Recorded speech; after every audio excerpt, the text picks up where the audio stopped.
Andrea Brillantes, finalo ni Justin Bieber. Ang aktres at negosyanteng si Andrea Brillantes ay muli naging usap-usapan sa social media. Talaga namang mapapasabi ka na lang na sana all sa ganda at kinang ni Andrea dahil hindi lang mga Pinoy ang nabibighani sa kanya, pati na rin ang mga international stars. Ito ay matapos mapansin ng mga mapanuring netizens na fina-follow na siya ni Justin Bieber sa Instagram.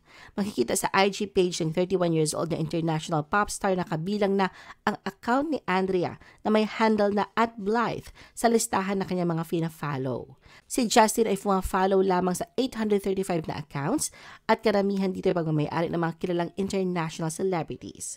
Kaya naman isang malaking karangalan ito para kay Andrea. Samantala, nag-react naman ang ina ni Andrea na si Belle Brillantes sa balita at nag-post sa kanyang Instagram stories. Sa kanyang maikling caption ay may nakakatuwang reaction siyang, "Wow naman!" kasabay ng grinning face with sweat emoji.